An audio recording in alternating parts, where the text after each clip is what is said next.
Мора кветак, мора знічоў, а перадусім спадарства мора незноснага болю. Беларусь развітваецца з Раманам Бандарэнкам. Яму было толькі 31, і о 12 гадзіне па ўсёй краіне і ў замежжы прайшла мінута маўчання. Мінута памяці, мінута цішыні і мінута задумы пра чалавека, які зышоў заўчасна, якога забілі заўчасна. Узгадваем у адмысловым нашым выданні. Вітаю, сёння працаваць буду я, Сергей Пацасонны, і паразмаўляем пра гэта, перанясемся ў сталіцу, перанясемся таксама ў іншыя месцы. У горадні штогадзіну будуць біць званы жалобы.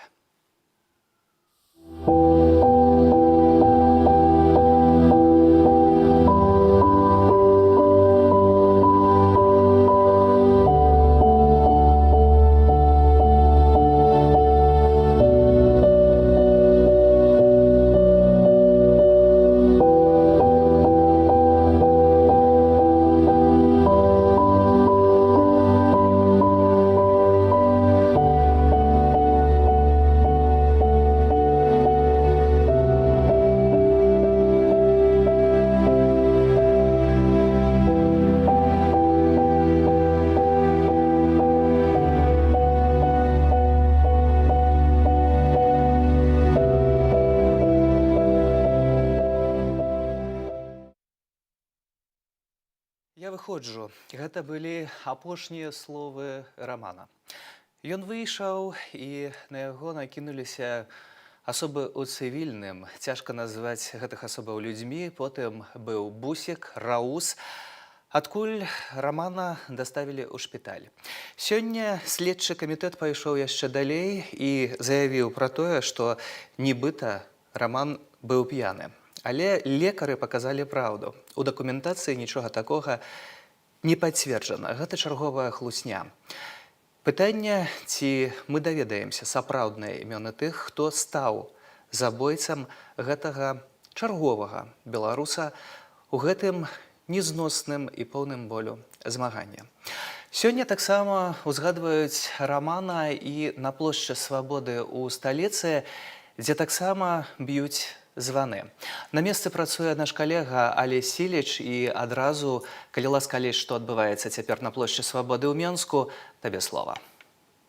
Так, у нас нет жажды мести кровной такой, да, но все те, кто сопричастен к убийству людей, должны быть наказаны и ответить по закону Божьему, по закону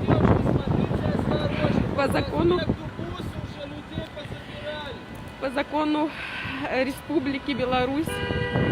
И мы никогда не забудем и не простим.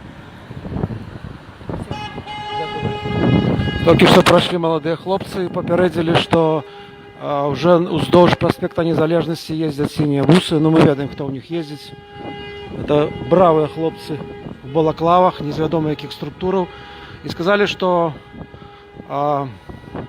магчыма, яны накіроўваюцца сюды і пажадалі быць асцярожнымі.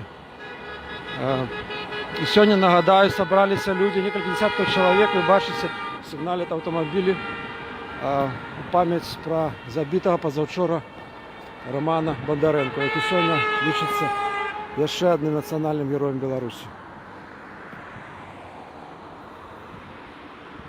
Для тых, хто яшчэ застаўся і не спужаўся папярэджанняў пра прыбыццё бусаў, мы спытаемся, скажыце, прямы эфір Белсату, чаму вы тут, чаму прыйшлі? Таму што нельга не падтрымліваць свой народ, нельга цярпець гэтыя забойствы, таму што права не працуе, таму што беларус беларусу беларус. Мы сёння ўсе плачам па Рамане і плачам па нас усіх, таму што заўтра можа быць і я, і вы, і кожны на гэтым месцы. І гэта трэба спыніць. Жаль, не можна спыніць трансляцыю, бо людзі расходзяцца, як сказаць, приближается наша любимая Сирия, Новосибирск.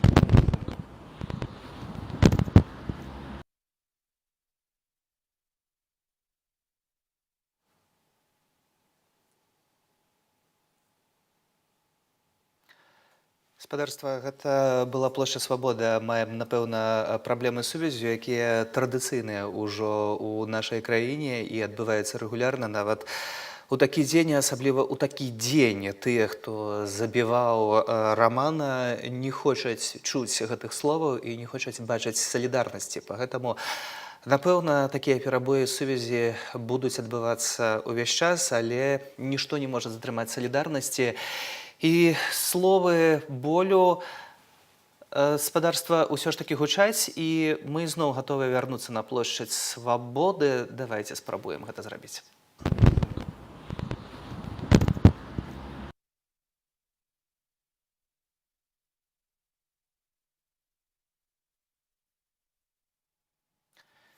Не, ёсць усё ж такі праблема са злучэннем.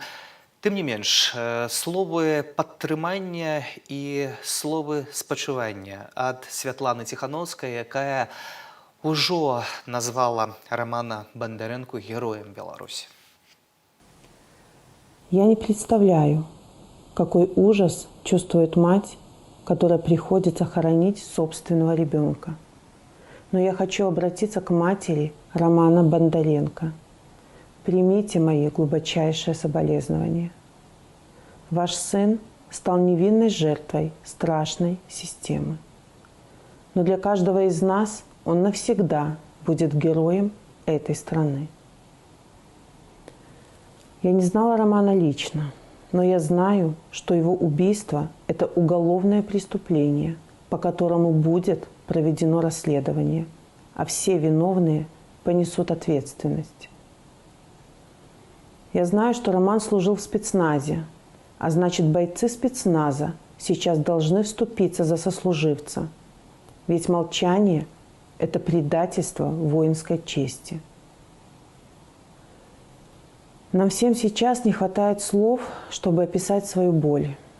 Но мы объявляем траур на ближайшие дни и можем только пережить эту боль вместе на цепях памяти завтра и маршах на выходных. Мы знаем, что никогда не будем подчиняться тем, кто готов убивать нас. Мы будем выходить на протесты. Мы будем усиливать забастовки. Мы будем лишать режим средств к существованию. Мы будем добиваться новых санкций, международного преследования и наказания преступников. Мы будем делать все, что ослабляет режим, возвращает закон и приближает нас к свободным выборам. Ради Романа Бондаренко, ради политзаключенных, ради своих родных, ради себя и ради каждого, кто был убит за желание жить в новой Беларуси. Святлана Ціхановская і ейныя словы болю і спачування. Ланцугі салідарнасці ў гэтыя хвіліны адбываюцца па ўсёй краіне. У Менску вельмі шмат людзей выйшла на праспект пераможцаў, якія стаяць з кветкамі і з нічамі. Складана вельмі часта гаварыць, а таксама тысячы людзей сабраліся напярэдадні на плошчы пераменаў, дзе жыў і дзе загінуў Роман Бондаренко. Таксама менавіта туды з кветкамі і з нічамі прыйшлі беларусы сёння, дзе вельмі шмат людзей, дзе вельмі шмат цішыні, бо вельмі цяжка падабраць словы ў гэтай сітуацыі. Таксама акцыі спадарства адбываюцца пад амбасадамі Беларусі ў розных краінах свету. Тыя, хто размаўляў са сведкамі, тыя, хто стаў сведкам гэтага здарэння, паразмаўлялі з намі. Давайте послухаем. Приехали люди, около 10 часов было, приехали люди снимать, срезать ленточки. У нас здесь было просто пару ребят, стоящих на площадке детской. С ними завязался диалог. Всем интересно, с какой с каким помыслом, какой целью вы делаете вот это вот все. Когда эта шайка срезающих ленточки начала обращаться к нашим ребятам, они начали их отпихивать. Вот эти вот, не знаю, как их назвать правильно, нелюди. Вот. Как только начали их отпихивать, толкать их плечом, с двух сторон вот отсюда вот побежали люди в гражданской одежде и начали двух пацанов просто укладывать на плечи. Один человек убежал, второй человек, который Роман, вот здесь вот его уложили, взяли 3 человек за руки-ноги и унесли вот туда вот в бус. Вчера приехали в очередной раз так называемые ябатьки, их уже было больше, под прикрытием 4 автобусов втихарей. Автобусы тут где кто затихарились, вот, спровоцировали конфликт, полезли в драку к молодому человеку, кроме, который здесь был какое-то время на площадке. Вот, но начали волтузить, я так понял, мешались уже тихари, которые схватили его, потащили в бус. Вот. Но остальное уже как бы вся информация идет уже с БСМП. Но отсюда его, насколько вот я знаю, уводили еще, он был в сознании, на своих 2. То есть все, что с ним произошло, все диагнозы, это все последствия, не знаю, либо ВУЗ, либо РОВД. Короче, где-то оттуда ноги растут. Салідарнасць, ланцугі салідарнасці, мінуты маўчання, але гэта не спыняе тых, хто мае дачыненне да забойства ўскосна ці наўпрост. Не спыняе тых, хто апранае на сябе форму сілавікоў, міліцыянтаў, і ўжо вядома, што ў Берасці затрымалі прынамсі 4 асобы, якія таксама выйшлі на ланцуг салідарнасці туды, дзе ўжо раней адбылося забойства берасцейца Геннадзя Шутава. 4 асобы затрыманыя, прынамсі гэта Берасці.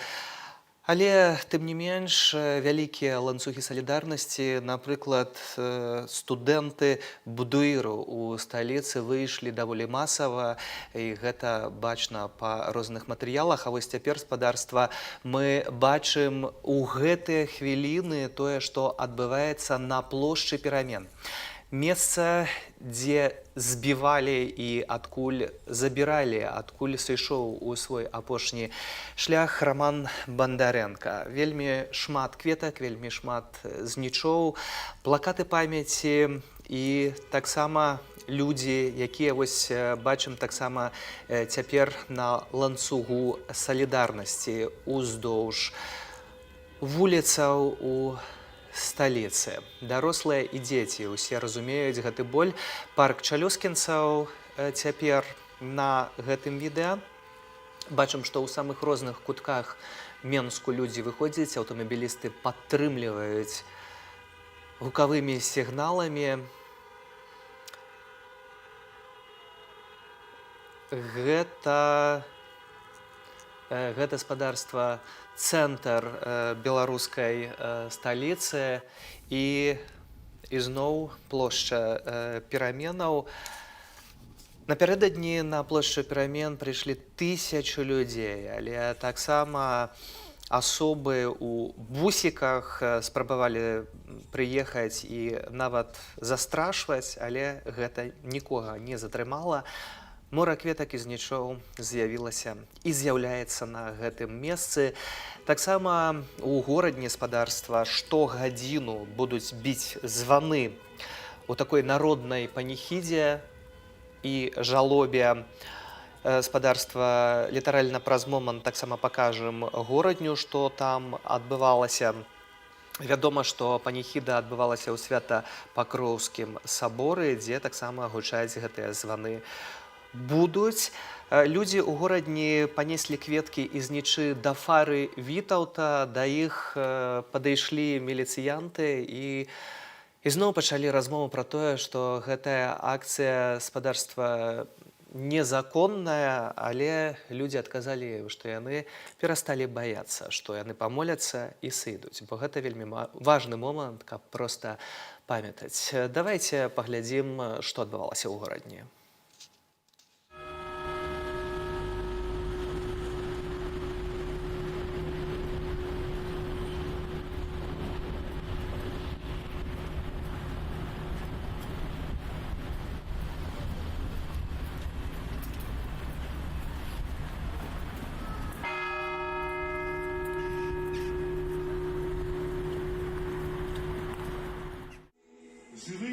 сердцами обладай. Воскреси из мертвых, Христос, истинный Бог наш.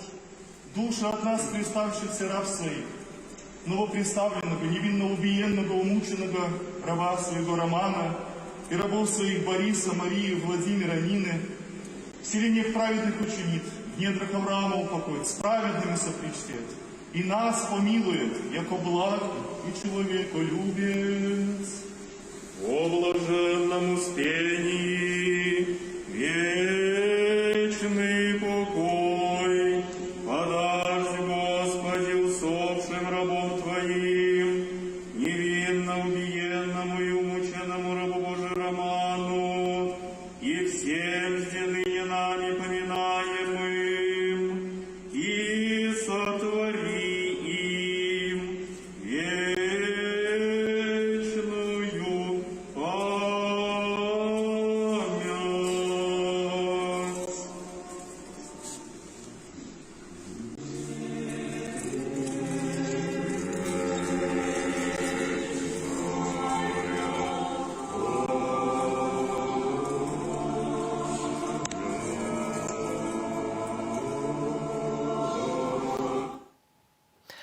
Горадня паніхіда ў Святапакроўскім саборы. Таксама гучалі званы на фарным касцёле спадарства. Аўты сігналілі ў гэты час. У горадні каля 500 чалавек з кветкамі і з нічамі прыйшлі на мінуту маўчання да фары Вітаўта.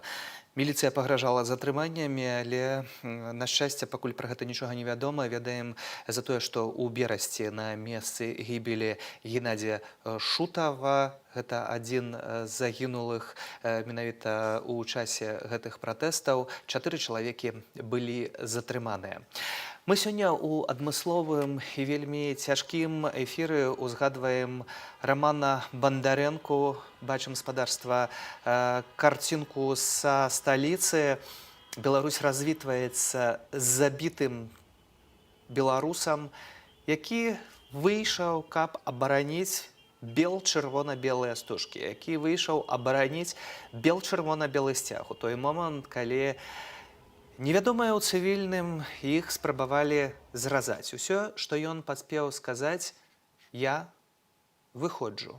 І выйшаў. Гэта былі ягоныя апошнія словы, якія зрабіліся пэўным лозунгам для кожнага беларуса, які знаходзіцца ў нашай краіне альбо ў замежжы. Я выходжу, бо не магу маўчаць. Выходжу, бо не магу больш трываць таго беззаконня, тых забойстваў, якія пачалі паўтарацца, якія не спыняюцца, таго гвалту, які усцяж льецца ў нашай краіне і чыніцца тымі, хто апранае на сябе вось гэтую форму гэтак званых праваахоўнікаў.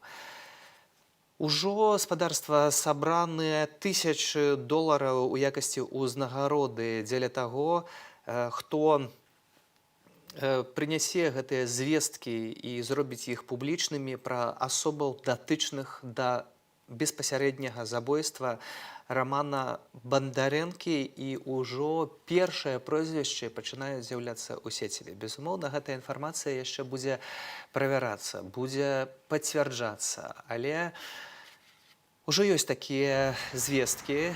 Вось спадарства акцыя салідарнасці, якая адбываецца таксама ў гэтыя хвіліны пад амбасадай спадарства ў Варшаве.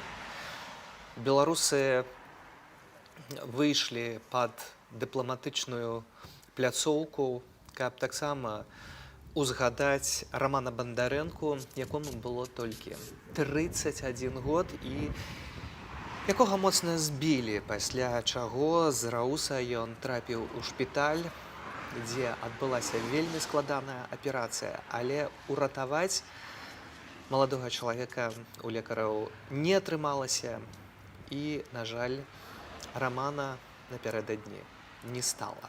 Запальваюцца знічы, ёсць людзі. Таксама на месцы абяцаў з'явіцца Павел Латушка, былы амбасадар, які некалі працаваў у гэтай дыпламатычнай пляцоўцы, і хіба можна па гэтых кадрах пабачыць, што ёсць спадар Павел там дзесьці на здымках, ёсць пад гэтай амбасадай, які выйшаў з-за гэтага муру, ўсё ж такі уже былы амбасадар, который калісьці быў за гэтым мурам і працаваў у гэтай сістэме, але ўсё ж такі зрабіў свой выбар. Героі не паміраюць, спадарства, тое, што мы бачым, але вельмі цяжка патлумачыць гэта і вельмі цяжка гэтымі словамі усцішыць той боль, які перажывае маці Рамана Бандарэнкі. Наколькі вядома, гэта быў адзіны сын, і гэта вельмі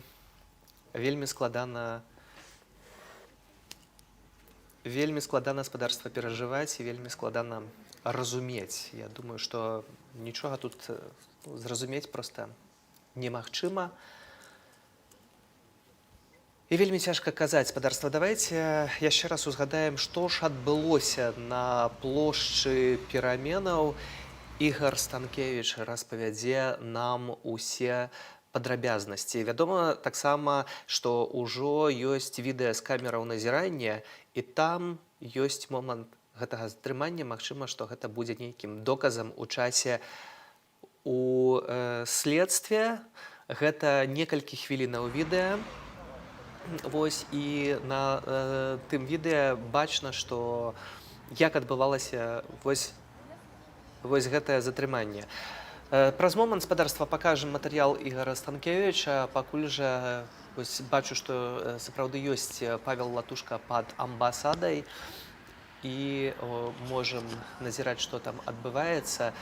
Трэба заўважыць, спадарства, што у Варшаве у гэтыя хвіліны, цяпер у гэтыя дні, гэта масачны рэжым, гэта таксама забарона на такія масавыя мерапрыемствы, пагэтаму нельга масава збірацца, але нягледзячы на гэта, людзі ўсё ж такі прыйшлі. Іх няшмат, але самае галоўнае гэта памяць, людзі з бела-чырвона-белымі сцягамі, кветкамі, з нічамі пад амбасадаю у Варшаве. Следчы камітэт тым часам паспрабаваў дыскрэдытаваць Рамана Бандарэнку і укінуць абсалютна брудную, хлуслівую інфармацыю пра тое, што Раман нібыта быў п'яны. Але лекары, спадарства, зрабілі і фотаздымкі гэтага заключэння, і таксама размясцілі гэта ў сеціве, што гэта абсалютная няпраўда. Інфармацыя зняпраўджаная, і нічога такога абсалютна не было. Зараз, спадарства, паглядзім, што адбывалася некалькі хвілінаў таму на плошчы Свабоды.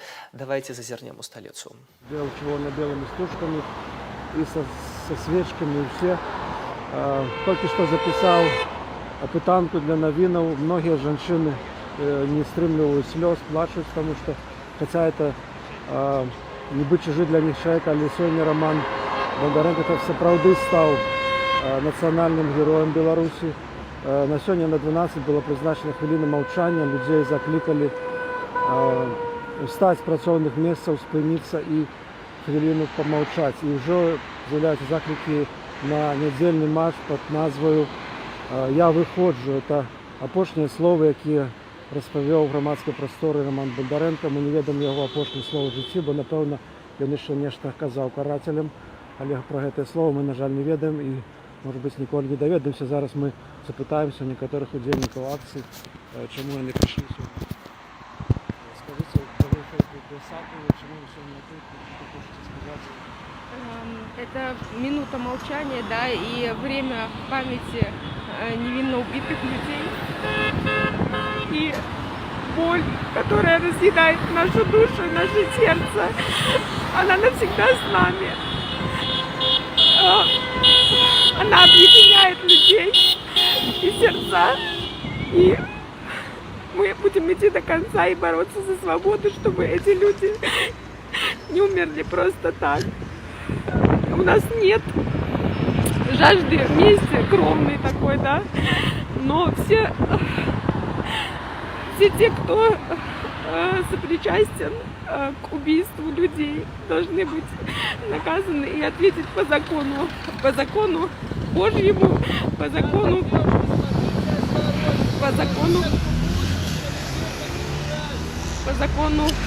Республики Беларусь. И мы никогда не забудем и не простим. Тільки що пройшли молоді хлопці і попередили, що вже уздовж проспекта Незалежності їздять сині буси, ну ми ведаємо, хто в них їздить. Це браві хлопці в балаклавах, невідомо яких структурах. І сказали, що можливо вони накеруються сюди і пожадали бути осторожними. І сьогодні, нагадаю, зібралися люди, кілька десятків чоловік, ви бачите, сигналять автомобілі у пам'ять про забитого позавчора Романа Бондаренка, який сьогодні лічиться ще одним національним героєм Білорусі. Для тих, хто ще залишився і не спужався попередження про прибуття бусів, ми спитаємося, скажіть, про ефір Белсату, чому ви тут? Потому что нельга не падтрымліваць свой народ. Нельга цярпець гэтыя забойствы. Потому что права не працуе. Потому что беларус беларусу беларус. Мы сёння ўсе плачам па Рамане. І плачам па нас усіх. Потому что заўтра можа быць і я, і вы, і кожны на гэтым месцы. І гэта трэба спыніць. Жаль, не можна спинити трансляцію, бо люди розходяться, кидаються, наближаються наші родинні усилля в Вишебельську.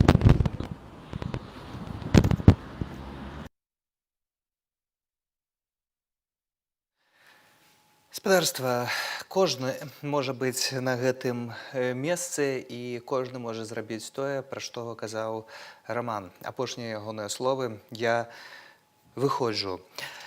Ціхары ў бусах з'явіліся каля плошчы Якуба Коласа.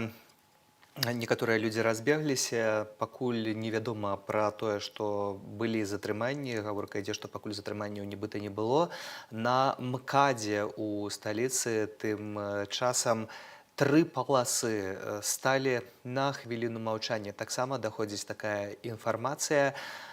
Так што гэтая хвіліна маўчання сапраўды стала момантам болю і момантам яднання паміж беларусамі на плошчу Перамен, месца, дзе збівалі Рамана і дзе яго затрымлівалі, адкуль яго забралі. 1000 людзей прынеслі кветкі і знічы.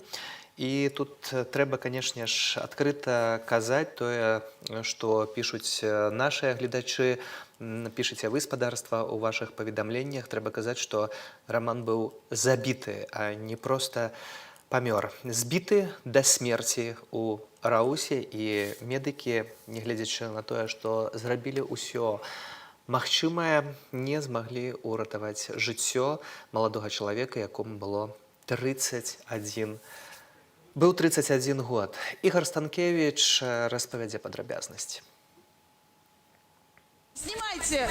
На плошчы Перамена ў Менску невядомыя ў балаклавах збіваюць Рамана Бондаренку. Ён выказаўся супраць зразання бела-чырвона-белых стужак. Узник конфликт. Вчера приехали в очередной раз так называемые ябатьки. Их уже было больше. Под прикрытием 4 автобусов тихарей. Автобусы тут, где кто затихарились, спровоцировали конфликт. Полезли в драку молодому человеку, кроме, который здесь был какое-то время на площадке. Но начали волтузить, и, я так понял, мешались уже тихари. С 2 сторон вот отсюда вот побежали люди в гражданской одежде и начали 2 пацанов просто укладывать на плечи. Один человек убежал, второй человек, который Роман, вот здесь вот его уложили, взяли 3 человек за руки-ноги и унесли вот туда вот в бус. У пачатку першай гадзіны непрытомнага мужчыну прывезлі з управлення ўнутраных спраў цэнтральнага раёну ў шпіталь хуткай дапамогі. У картцы агляду зазначана: цяжкая закрытая чэрапна-мазгавая траўма, вострая субдуральная гематома на галаве, кровазліццё ў мозг, траўмы мягкіх тканак. Стан цяжкі. У аперацыйную Роман трапіў у коме. Мы информацию сообщаем тут только близким родственникам. Мать в палате находится. Жена должна приехать вроде по имеющейся у меня информации. Сейчас будет большой консилиум. Матери будет доложена ситуация. Связывайтесь с ней, получайте информацию о состоянии у матери или у близких родственников. Мы не можем сообщать посторонним медицинскую информацию. Прэс-служба МУЗ Беларусі ў тэлеграм-канале сцвярджае, што гэта быў дваравы канфлікт і канфрантацыя поглядаў. Маўляў, адныя вывешваюць, малююць і наклейваюць несанкцыянаваную сімволіку, а іншыя ж неабыякавыя грамадзяне спрабуюць аднавіць парадак і не дапускаць парушэнняў правілаў добраўпарадкавання. А з наступствамі гэтых канфліктаў разбіраецца МУЗ. Аднак суседзі не сумняюцца. Роман Бондаренко пацярпеў менавіта ад сілавікоў. Я уже тут такого навиделась, ну вот честно. Степана хватали, несли вот так же вот на руках. Только люди, правда, были в форме. Да. Ребят, мусор выносили, их занесли, завезли в РОВД, правда, отпустили. Сколько можно? Отсюда его, насколько я знаю, уводили еще, он был в сознании, на своих двоих. То есть все, что с ним произошло, все диагнозы, это все последствия, не знаю, либо ВУЗ, либо РОВД. Праваабаронцы сумняюцца, што міліцыя распачне крымінальную справу і знойдзе злачынцаў. Крымінальная справа, может быть, и будет узбуджена, хотя я сумняюсь таксама, что может быть, на этапе проверки это все скончится. Але я нам хочу за все будет припынено за неустановлением особы. Я повторюсь, что я думаю, что не будет знойдены тех, кто это сделал. Роману Бондаренку быў 31 год. Ён закончыў акадэмію мастацтваў, служыў ва ўнутраных войсках. Апошнім часам працаваў дырэктарам адной з сеткавых крамаў. Апошняе, што ён паспеў напісаць у дваровым чаце, я выходжу. Ігор Станкевич, Белсат. Апошнія словы я выходжу, і галоўнае пытанне, ці удасца знайсці тых, хто за гэта ўсё павінен адказаць, ці удасца знайсці забойцаў. Уже цяпер з намі на сувязі Владзімір Жыгар, фонд беларускай салідарнасці Байпола, таксама былы супрацоўнік Міністэрства ўнутраных справаў, былы міліцыянт. Вітаю вас. Дзень добры. Спадар Владзімір, як вы бачыце гэтую справу? Ведаю, што вы таксама збіраецеся ці ўжо займаецеся гэтай справай досыць актыўна. Ці удасца знайсці тых, хто за гэта павінен адказаць? Ці гэта магчыма? Мы, как инициатива Байпол, конечно, приложим максимум усилия для того, чтобы найти этих людей. У нас, скажем так, есть определенные мысли по этому поводу. Будем пытаться их реализовать.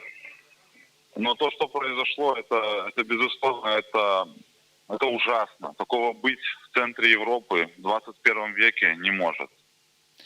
Спадар Владзімір, я думаю, што тут усе згаджаюцца, што гэта абсалютна сітуацыя недапушчальная, але калі вось зазіраць унутр сістэмы, вы чалавек, які працавалі ў гэтай структуры, ведаеце, як гэта выглядае. Ці маглі на гэтае месца трапіць выпадковыя людзі? Як зараз следчы камітэт, праваахоўнікі так званыя спрабуюць давесці да грамадскасці, што гэта была звычайная шараговая бойка нібыта, а потым хлопца даставілі ў РАУС. І ўсё, прабачце, шыта-крыта, ніхто нібыта нічога не ведае. Ці гэта магчыма? Нет, это невозможно. На самом деле, камеры видеонаблюдения, которые там находятся в этом дворе, и люди, которые снимали это все на свои камеры, на телефоны, там все прекрасно видно, что это люди спортивного телосложения, которые начали, скажем так, трогать Романа, после чего видно, как они же его тянут в бусик. То есть, понятное дело, что это были сотрудники, скорее всего, возможно, это был Губов, как мы думаем, возможно, это был СОБР.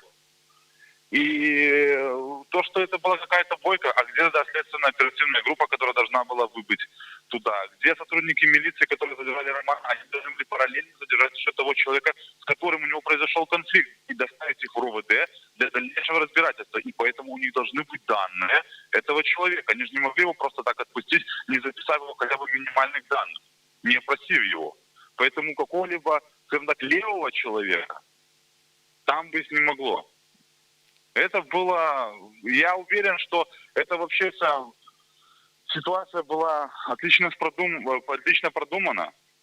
И могу сказать даже по своему опыту, когда человека задерживали, вот когда меня задерживали, я видел, что отдельно и очень сильно избивали людей, которые как-то имели отношение к, допустим, спецвойскам, там спецназ, пограничные войска.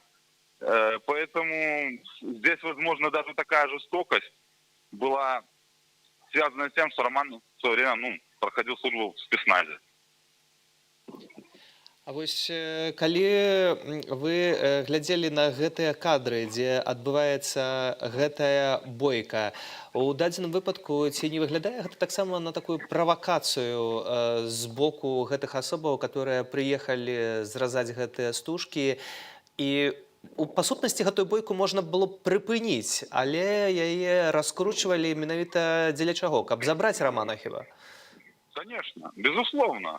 Потому что одним из самых главных, скажем так, задач милиции является профилактика. То есть не расследовать или раскрыть преступление, а не допустить его совершения. Поэтому только затевается вот эта драка между людьми, и потом уже прилетает милиция, которая там же находилась. Там же находились эти бусы с этими людьми. Поэтому это была исключительно провокация, целью которой было задержать Романа. Вот. Поэтому, это иначе быть не может.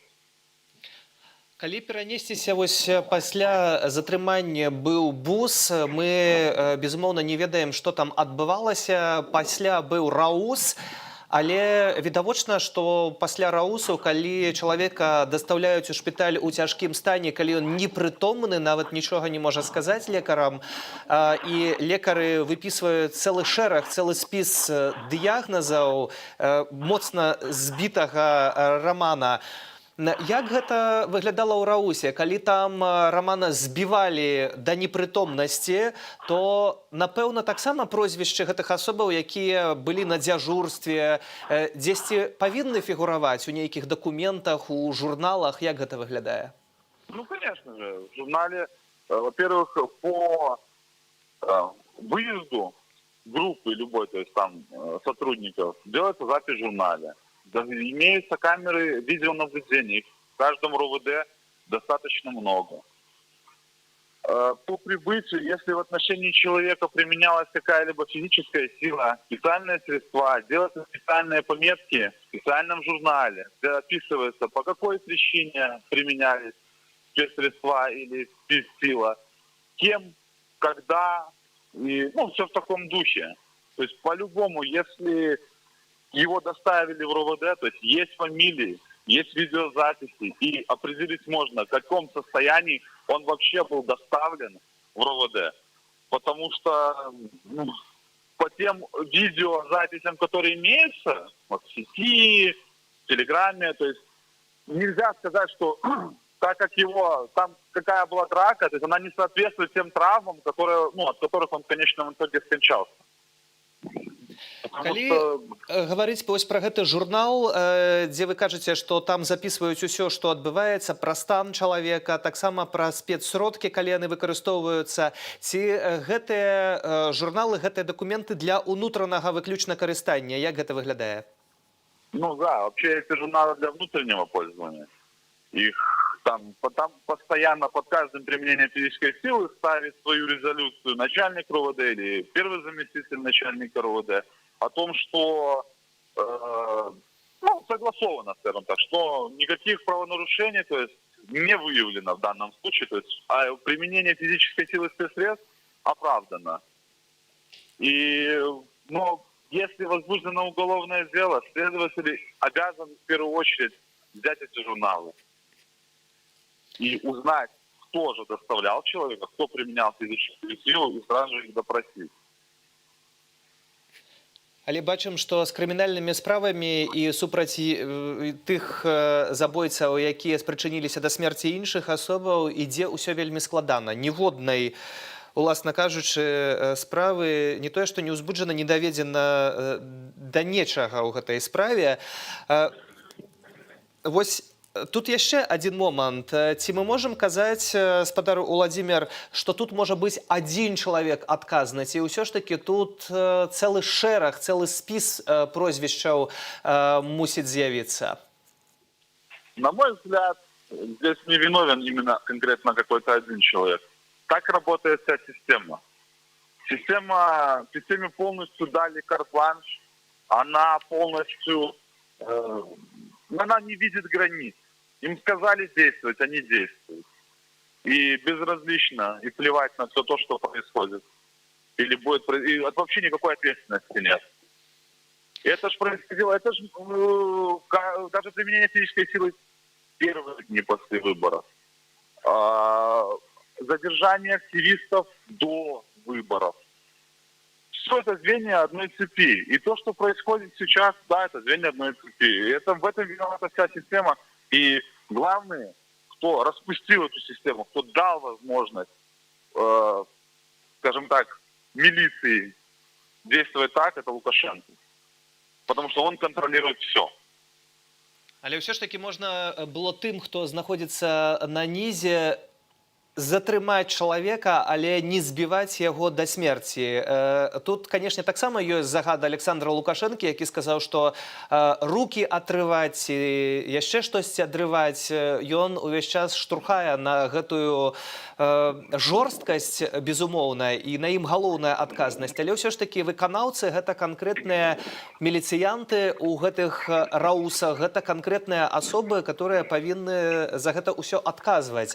Вось гэты момант яшчэ адзін. Лекары казалі, што Рамана даставілі ў шпіталь дастаткова позна.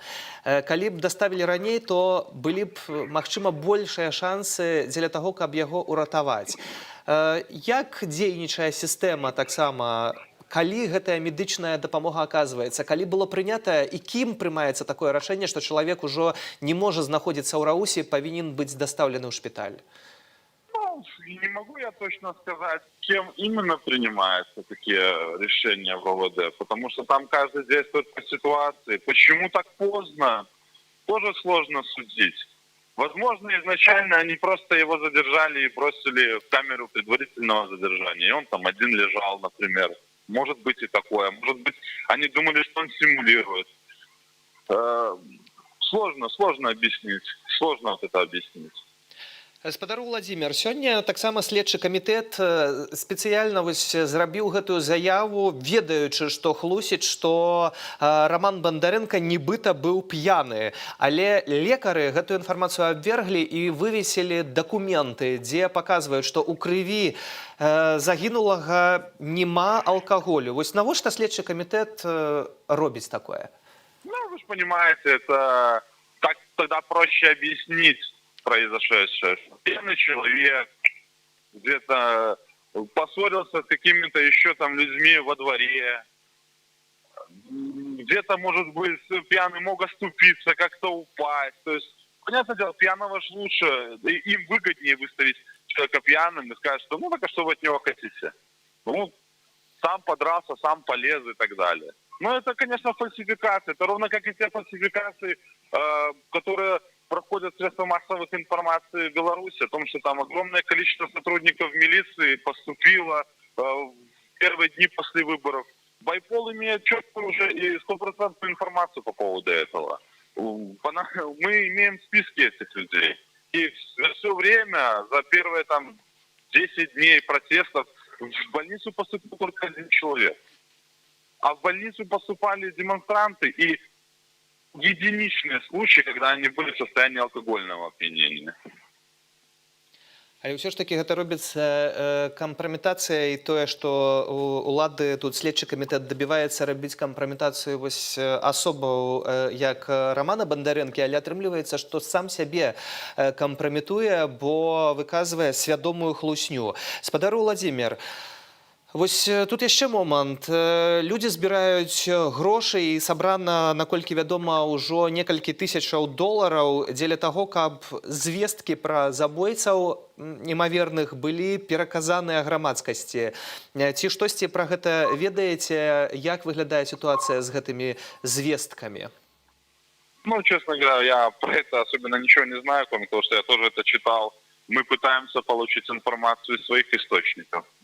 Мы пытаемся даже, возможно, как-то покадрово видеозапись разбить, и, может быть, среди, скажем так, наших представителей инициативы смогут наши представители инициативы узнать этих людей. Но пока работа ведется, пока не могу ничего сказать, а насчет того, что денежных средств, тем более не владею этой информацией.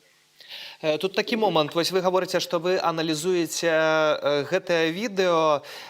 Таксама ў сеціве з'яўляліся ўжо фотаздымкі меркаваных злачынцаў, меркаваных забойцаў. Ці гэта яшчэ заўчасна вывешваць такую інфармацыю і дастаткова небяспечна? Нельзя сказать, что это рано это делать. Сперва необходимо понять, что это за люди, кто они были и вообще, что произошло после того, как они задержали Романа, поместили его в транспорт и уже доставили в РОВД. Что было вот на этом промежутке времени, потом понять, что происходило в РОВД, а это легко, потому что там вот каждое РОВД, облеплено камерами, которые пишут, съемка постоянная. Вот понять, что происходило в РОВД. И когда вот это мы узнаем, кто был, кто с ним был в тот момент, кто его задерживал, кто применял физическую силу, кто применял средства, кто были люди, с которыми у него произошел, которые спровоцировали конфликт во дворе, тогда можно будет уже говорить что-то более конкретное. Спадар Уладзімір, вось мне пераказваюць інфармацыю пра тое, што хірург, які азнаёміўся з дыягназам Романа Бондаренкі, сказаў, што у Бондаренкі кровоизлияние над обеими полушариями мозга, это значит, били по голове с такой силой и много раз, что разорвались сосуды. Вось гэтае заключэнне лекара-хірурга, калі вы слухаеце, так, што людзі б'юць чалавека вось з такой сілай, што разрываюцца сасуды, б'юць па галаве. Ці гэта стандартная практыка ў сённяшняй так званай праваахоўнай сістэме? Ну, увы, как я понимаю, наверное, да. Наверное, сейчас вообще сложно называть этих людей милиционерами или там представителями правоохранительных служб. На мой субъективный взгляд, это просто наемники, которые не имеют никакого отношения вообще к закону. Они просто выполняют приказ. Для них приказ, он выше закона, увы. Для многих это наоборот, то есть было когда-то. А для этих людей им все равно. То есть такая жестокость, мне сложно даже, я вот сейчас вас слушаю, мне даже сложно что-то сказать. Это ужас. Вось у гэтай сітуацыі атрымліваецца, што наёмнікі, якія за грошы гатовыя забіваць беларусаў. Дзякуй вам за гэты каментар. Владимир Жыгар, фонд беларускай салідарнасці Байпол, і таксама былы міліцыянт быў з намі на тэлефоннай сувязі. Спадарства паведамляюць мне таксама інфармацыю пра тое, што у Менску пачаліся ўжо затрыманні. Вядома пра затрыманні каля Менгар выканкаму, як можна пабачыць вось спадарства на гэтых кадрах. Таксама затрыманне, вядома пра мінімум 4 асобы ў Берасці. Вядома пра тое, што ціхары на бусіках з'явіліся таксама у іншых кропках праспекту Незалежнасці і сочаць за тымі, хто сабраўся на ланцугі салідарнасці.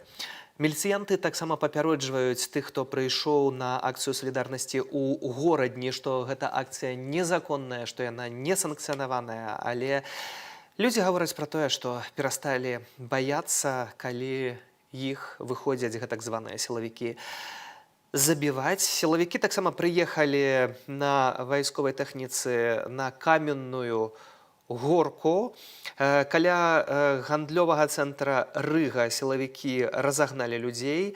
Таксама ёсць такая інфармацыя. Вайсковае аўта зачапіла аўтамабіль каля акадэміі навук, але гэта ўжо стандартна. Калі такая тэхніка чапляе, то зазвычай што робіць? З'язджае з месца злачынства, і гэтым разам адбылося спадарства дакладна тое ж самае. І сёння ў цэрквах і касцёлах па Беларусі праходзяць памінальныя службы за Романа Бондаренка. У горадні о 12 гадзіне прабілі званы, як мы ўжо паказвалі, Свята-Пакроўскага сабору і таксама фарнага касцёлу. Айцец Георгій Рой, які адслужыў паніхіду ў горадні, падзяліўся з нашым тэлеканалам сваімі думкамі пра тое, што адбылося. Сегодня мы у нашем храме собрались, каб помолиться за спачин души невинно забитого, замученного Романа. Это гора, беда для всего нашего белорусского народа. То, что отбылося, не повинно отбываться. И мы сегодня молились и за то, каб Господь принял его душу у своим небесным царстве, и за то, каб таких смертей больше не было. Каб спыніўся гэты гвалт і беззаконні, якія ўжо не першы дзень дзеюцца сярод нашага народа. Гэта наша шчырая малітва, гэта наш не проста малітва, а наш крык да Бога. Спадарства, вы пишете таксама ваши паведамленні. Одно такое: пора менять цветы на оружие, на улице одни должны бояться вас, а не вы их.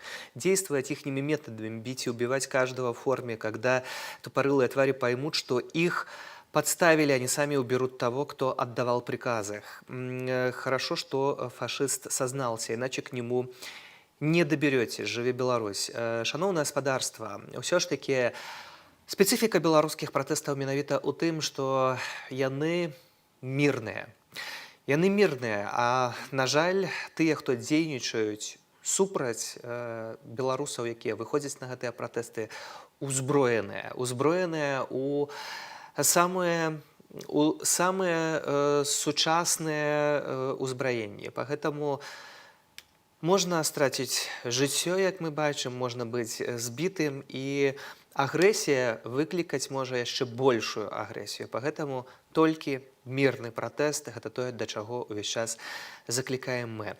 Таксама працоўныя прадпрыемстваў працягваюць выходзіць у стачку. Яшчэ двое працаўнікоў Беларускалія сёння далучыліся да стачкі. Гэта Роман Клявец і Ігар Забродскі. Супрацоўнікі Гродна-Азот а 12 сёння выйшлі на хвіліну маўчання ў памяць аб Романе Бондаренку. Што праўда, гэта выклікае такія каментары, што тут трэба выходзіць не толькі на хвіліну маўчання, а проста цалкам і цалкам спыняць працу. Напярэдадні спадарства у сталіцы на плошчу пераменаў прыйшлі тысячы людзей з кветкамі і з нічамі. Вось гэтыя моманты памяці, зрэшты, не толькі ў Менску, у гарадах па ўсёй краіне і за межамі Беларусі выходзілі людзі. Давайте паглядзім гэтыя кадры.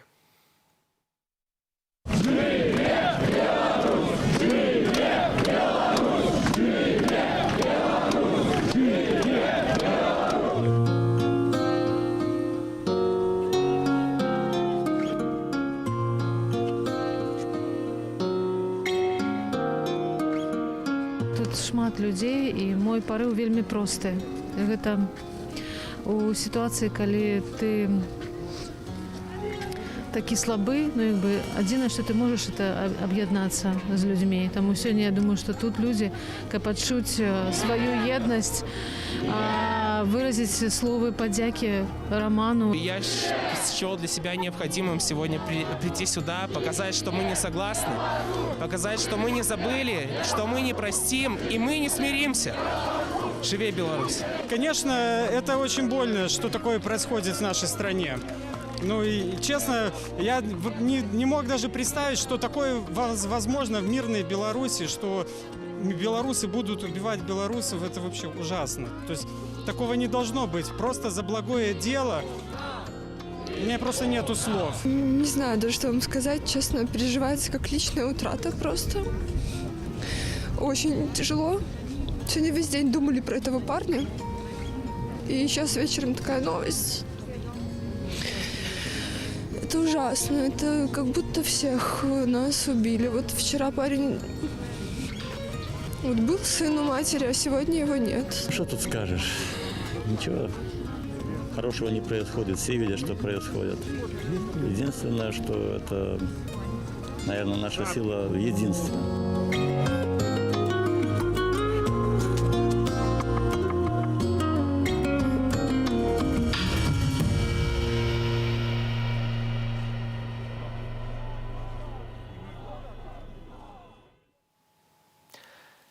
Села ў адзінстве працаўнікі многіх беларускіх прадпрыемстваў выйшлі таксама на мінуту маўчання, мінуту памяці. Вядома пра тое, што выйшлі таксама студэнты БДТУ і Менскага дзяржаўнага лінгвістычнага універсітэту. Усё гэта ў сталіцы. Таксама некалькі асобаў выходзілі ў Гомлі, іх здымалі на камеры міліцыянты. Вось наш глядач піша, што ў Ляхавічах, гэта Берасцейшчына, затрымана каля 15 чалавек, якія выйшлі узгадаць, якія выйшлі на хвіліну маўчання Рамана Бандарэнкі. Спачатку забралі толькі мужчынаў, а потым вярнулись і за жанчынамі. Гэта паведамленне ад нашага гледача.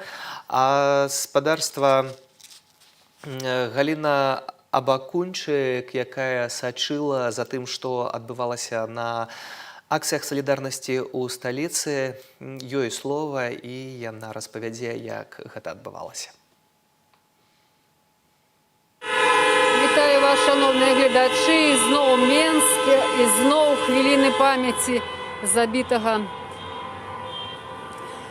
забітага Рамана, які сёння адбываецца ў Менску. О 12 гадзіне была абвешчана акцыя памяці Рамана Бандарэнкі, які вчора памёр у шпіталі, не прыходзячы ў прытомнасць.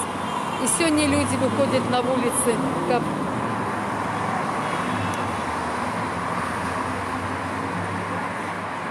ушанаваць ягоную памяць.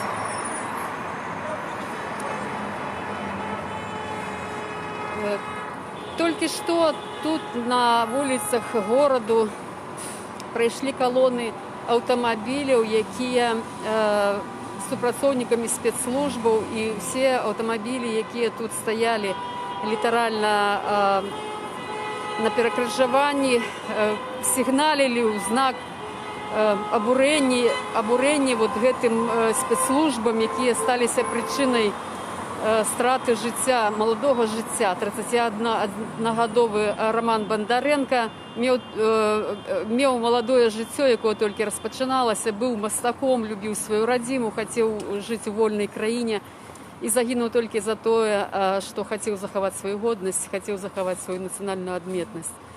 На 12 гадзіне сёння людзі сабраліся ў цэнтры гораду на праспекце Незалежнасці і вышахтаваліся з чырвона-белымі стужкамі, з лампадкамі, са святлом, з кветкамі.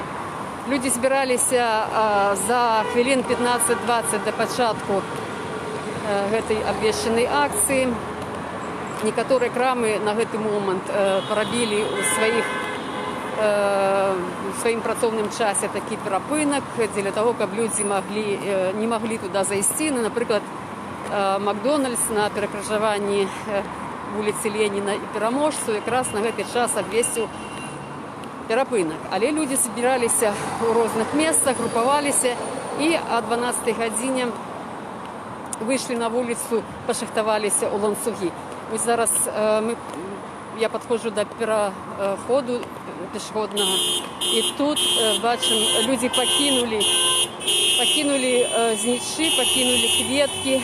Відаць, тут таксама вышахтоўваліся людзі ў памяць загіблага, забітага маладога чалавека. Бачым, што людзі вот стаяць на перакрыжаваннях карыстаюцца знакам Вікторыі, махаюць кіроўцам, якія таксама ў сваю чаргу іх прывітаюць. Так вось на праспекце Незалежнасці бліжэй к 12 гадзінам, калі людзі пашахтаваліся, нешматлікія людзі, дзесяткі людзей пашахтаваліся ў калону, тут жа пад'ехалі мікрааўтобусы з вядомымі асобамі чорнымі, якія выскачылі са сваіх мікрааўтобусаў са зброяй, і людзі мусілі хуценька адыходзіць у нейкія больш бяспечныя месцы. І калі яны з'ехалі, ізноў людзі пайшлі уздоўж дарогі, але тут жа вярнуліся так званыя сілавікі. Спытаем у жанчыны: «Добрый дзень! Вітаю вас, прабачце, скажыце два словы. Чаму вы тут стаіце, што вы хочаце сказаць вашым вітаннем?» Я стою тому, что я супраць насилля, супраць того, каб хунта нами управляла. Як можна з гэтым мириться, я не разумею. Гэтага зусім не укладываецца ў галаве. Потому что як можна супраць безоружнага народу хватаць наш цвет, нашу будучыню. Хлопчиков, гэтых студентов хапаюць. Это не укладывается в голове, не укладывается. Ці самі не баіцеся? Не боюсь. Дзякуй вялікі. Гэткім чынам вот бачым, што людзі тут застаюцца, каб выказаць сваю пазіцыю. І як бы такая акцыя, якая была раздробленная, акция, якая была, людям не дали собраться, бо весь проспект Незалежнасці, ён патруляваўся спецслужбамі, і людзі разышліся па іншых месцах. Вось гэткім чынам, каб выказаць сваю пазіцыю, хоць адзінкавымі выпадкамі.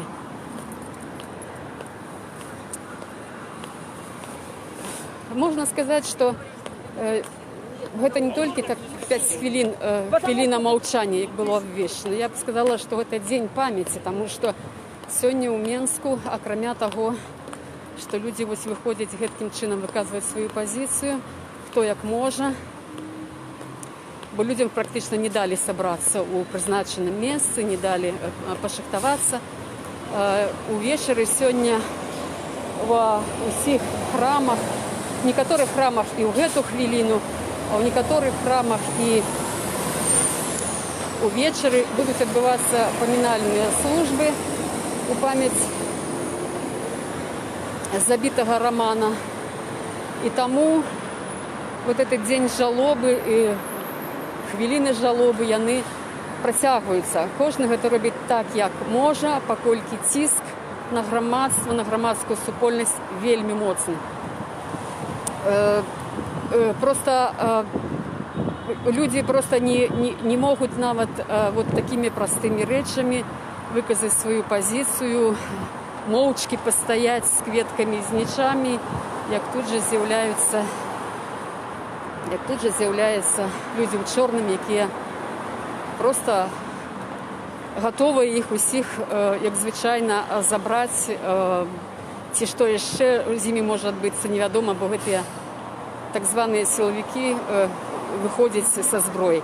Ну, на гэту хвіліну вот у Менску такая сітуацыя. Нельга сказаць, што яна спакойная, жыццё нібыта працягваецца, людзі нібыта кудысьці ідуць, кудысьці едуць, але сітуацыя агулам вельмі напружаная. Вельмі напружаная, потому што толькі адзін знак, адзін сігнал, одна кветка, один знич, як адразу распачынаецца такая лавіна знакаў солідарнасці. На гэтым мы свой эфір заканчиваем. Дзякуй за увагу. Закончыла Галя Бакончык, калі гаспадарства мы працягваем нашу працу. Заяўленая на 12-ю гадзіну мінута маўчання, якая распачалася і адбылася, мела адбыцца па ўсёй краіне, таксама за межамі Беларусі, цягнецца фактычна ўжо больш за гадзіну, бо людзі працягваюць выходзіць у ланцугі салідарнасці надалей, самыя розныя населеныя пункты далучаюцца. Вы таксама нам пішыце пра гэта. Жлобін выйшлі людзі, Светлагорск таксама выйшлі людзі. У сюдах ёсць міліцыянты, якія папярэджваюць пра тое, што гэтыя акцыі, гэтыя дзеянні з'яўляюцца нібыта незаконнымі. Таксама у Менску калона вайсковай спецтэхнікі накіроўваецца ў цэнтр горада пад чырвона-зялёнымі сцягамі. Пра гэта паведамляе тэлеграм-канал Радыё Свабоды. Вось такія спадарства дзеянні на плошчы Пераменаў, дзе адбылася, уласна кажучы, бойка, справакаваная асобамі ў цывільным, дзе ўсё гэта пачалося, дзе Рамана Бандарэнку забралі, і больш ён не вярнуўся. Гаворка ідзе пра тое, што яго збівалі, магчыма, у Бусіку, а таксама у Раусе, бо пазней ён быў дастаўлены ў шпіталь ужо ў коме. Хаця следчыя гавораць пра тое, што нібыта гэта тыповая бытавая бойка, што былі тыя, хто вешаў бел-чырвона-белыя стужкі, і былі тыя, хто іх зразаў, і вось паміж імі адбылася бойка. Але былы міліцыянт у нашым эфіры Уладзімір Жыгар гаварыў пра тое, што тое, якія кадры, а кадраў вельмі шмат спадарства мы можам цяпер бачыць, яны не пацвярджаюць, што гэта шараговая бытавая бойка, што гэта абсалютная правакацыя, што гэта не проста прыйшлі асобы абураныя абразаць гэтыя бел-чырвона-белыя стужкі, гэта былі перапранутыя асобы з гэтак званых праваахоўных органаў, сілавікоў, і выпадковых людзей у гэтым выпадку не бывае.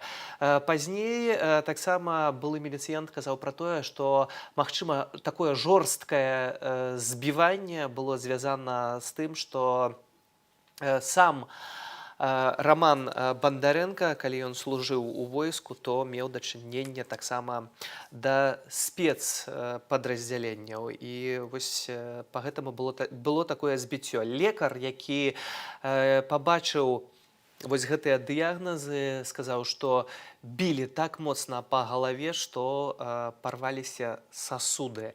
І ўратаваць пасля столькіх гадзінаў у Раусе, бо даставілі Рамана Бандарэнку ў шпіталь дастаткова позна, лекары, хаця і вельмі спрабавалі, і зрабілі вельмі складаную аперацыю, ужо зрабіць гэтага ўсяго не змаглі. А вось спадарства, што кажуць сведкі здарэння.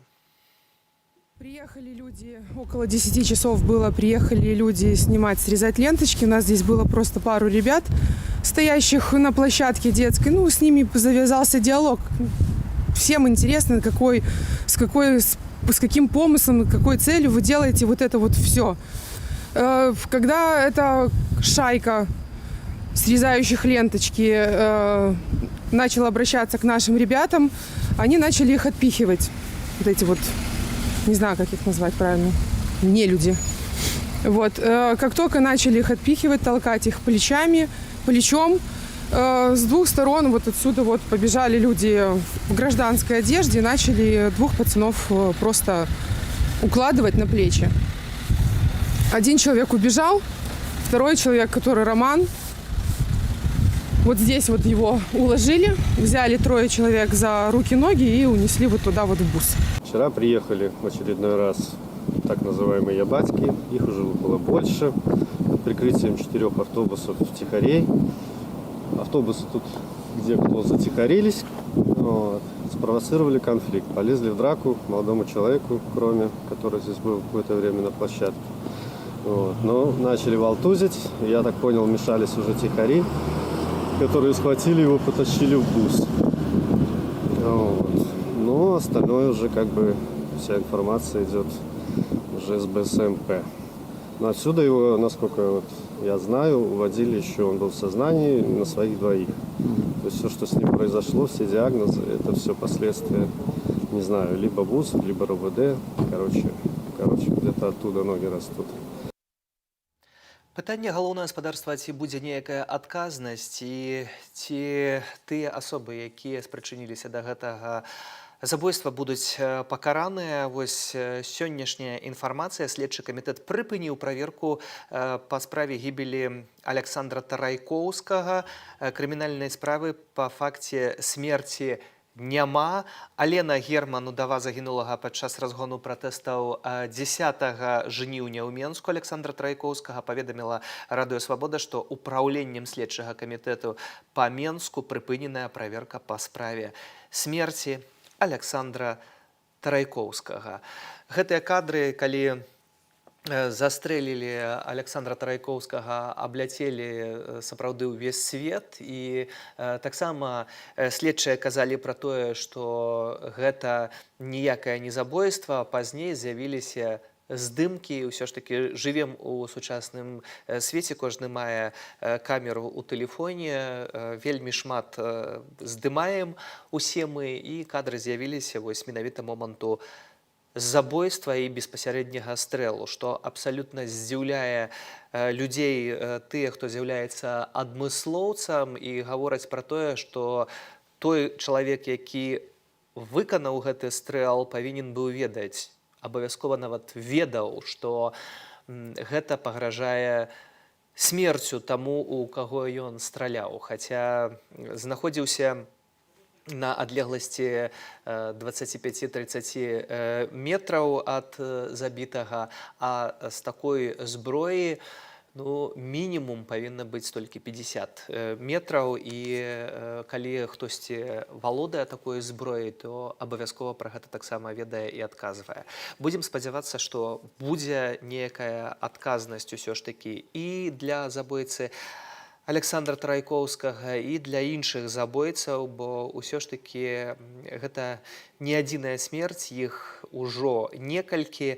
Ну, а напярэдадні стала вядома гаспадарства таксама пра гібель Рамана Бандарэнкі. 31 год было гэтаму маладому чалавеку, які быў зрэшты мастаком таксама і вучыў маляваць дзяцей у двары. І вось гэты фотаздымак, напэўна, многія бачылі, які таксама абляцеў свет, які ўзрушвае, калі дзяўчынка хіба нарысавала малюнак, кажа, што ў мяне сёння дзень народзінаў, мне 9 гадоў, я мару пра тое, каб Раман вярнуўся і вучыў мяне маляваць. Вось такія моманты. А сёння 12 гадзіне распачалася мінута маўчання, якая цягнецца ўжо больш за гадзіну.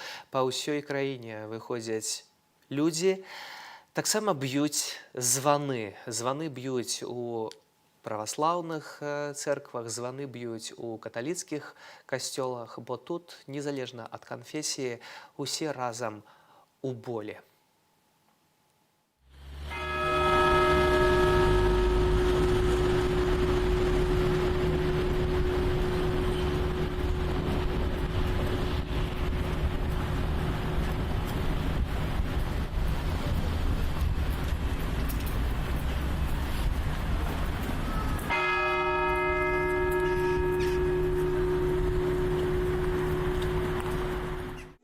Живыми и мертвыми обладай, воскреси из мертвых Христос, истинный Бог наш, души от нас приставшихся раб своих, новоприставленного, невинно убиенного, умученного раба своего Романа и рабов своих Бориса, Марии, Владимира, Нины, в селениях праведных учениц, в недрах Авраама упокоит, с праведными сопричтет, и нас помилует, яко благ и человеколюбец. О блаженном успении, вечный покой, подашь, Господи, усопшим рабом Твоим, невинно убиенному и умученному рабу Божию Роману, и всем ныне нами поминаемым, и сотвори им вечную память.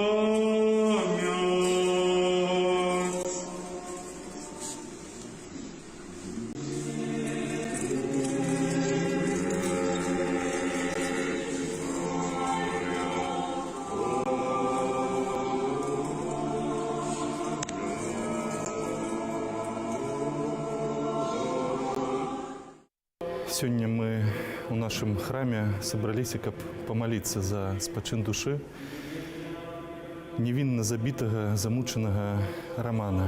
Это гора, беда для всего нашего белорусского народа. То, что отбылося, не повинно отбываться. И мы сегодня молились и за то, как Господь принял его душу у своим небесным царстве, и за то, как таких смертей больше не было. Как спынился этот гвалт и беззаконие, которые уже не первый день деются сирот нашего народа. Это наша ширая молитва, это наш не просто молитва, а наш крик до Бога. Крик боли і крик памяці. Спадарства акцыі салідарнасці, акцыі памяці, хвіліны маўчання адбываюцца ў розных кутках Беларусі. Ліда, Заслаўе, Салігорск, Смаргонь, Жлобін, Светлагорск. Вось гэта паказвае шырокую геаграфію. Напэўна, і іншыя населеныя пункты таксама далучаюцца. Вядома, што каля 100 супрацоўнікаў завода МТЗ выйшлі на акцыю ў памяць пра Романа Бандарэнку. Тым часам у Менску некалькі чалавек схапілі на скрыжаванні Пляханова і Ракасоўскага. Адбыліся затрыманні, таксама вядома пра затрыманні каля Менгарвыканкама.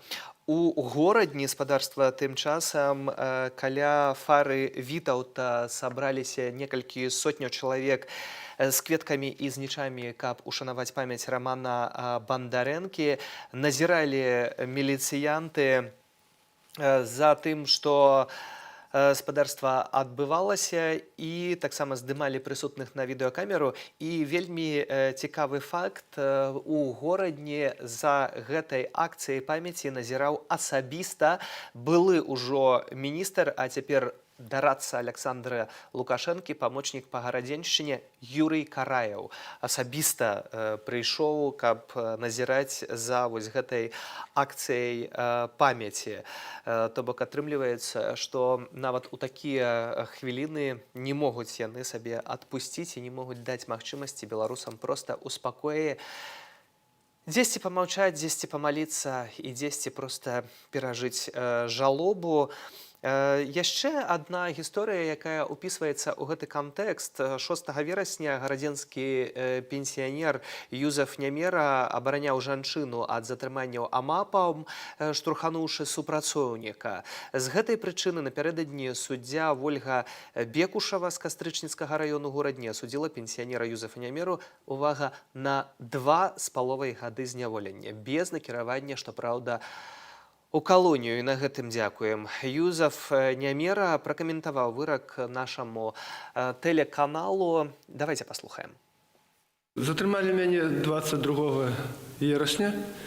Я ехаў на былую працу, я ўжо цяпер пенсіянер, але папрасілі, мой калега папрасіў патлумачыць там штосьці па рабоце, по працы былой.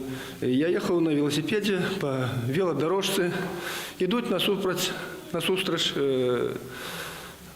два человека, два хлопцы молодые.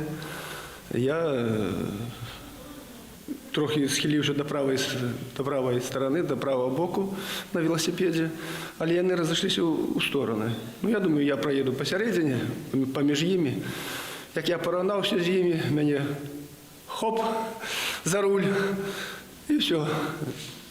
Так мене затримали. Мене обвинувачували у ділі у несанкціонованому мітингу, і причому активний уділ. Это уже криминальная справа. Не административная, а криминальная. Это артикул 342, частка 1. И артикул 364. Это применение насилия у адносінаў до супрацоўніка міліцыі. Я быў упэўнены, што мяне не пасадзяць, не ведаю чаму, але нейкая упэўненасць была.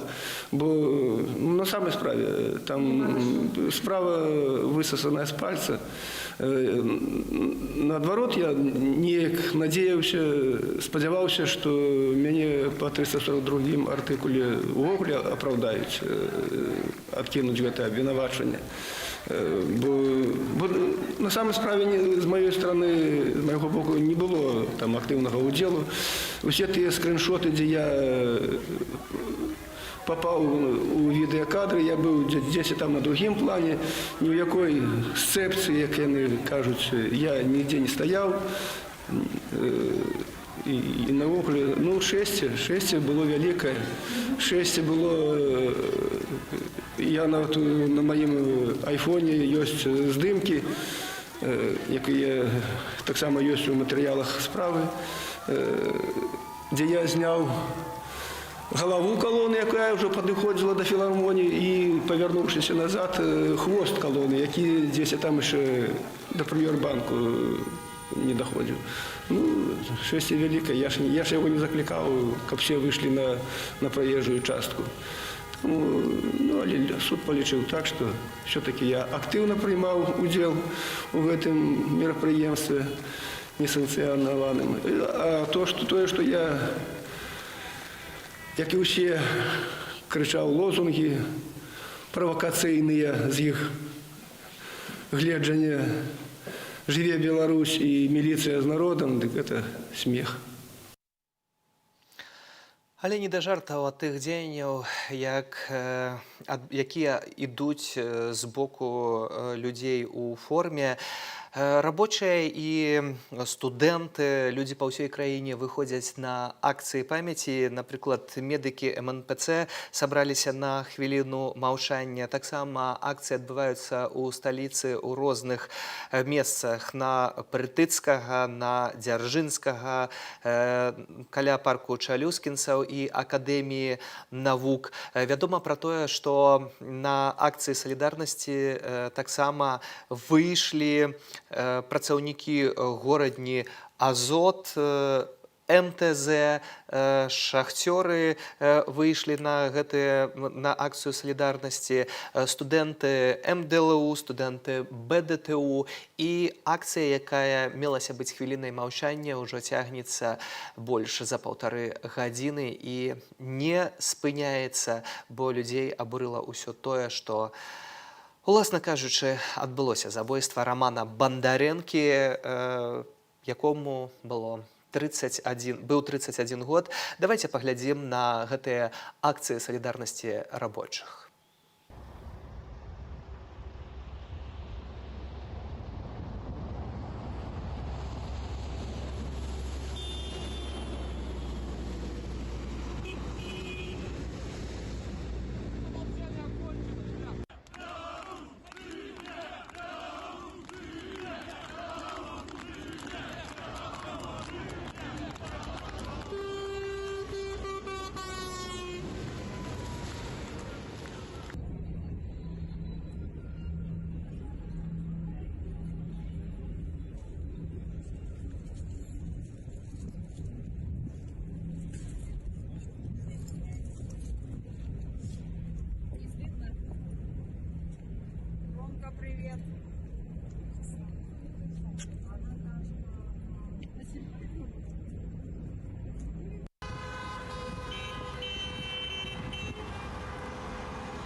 Акцыі памяці ў розных кутках Беларусі. Вядома таксама, што далучыўся да акцыі Бабруйск каля помнікаў ахвярам рэпрэсіяў. У Берасці вядома пра мінімум ужо 7 чалавек затрымання. Сёння на акцыях салідарнасці людзі збіраліся ў розных месцах гораду. Адна з груп планавала сабрацца на месцы, дзе стралялі ў Геннадзія Шутава, але там з раніцы дзяжурыла міліцыя. І хадзілі ціхары тады. тады людзі перайшлі на іншы бок і сталі побач з адміністрацыяй маскоўскага раёну. Там адбыліся затрыманні спадарства, а на праспекце Незалежнасці ў сталіцы працуе Галіна Абакунчык, і давайте дамо ёй слова. Переживание, молодой парень. Что думаете про это? Як такое может быть? Чему такое есть?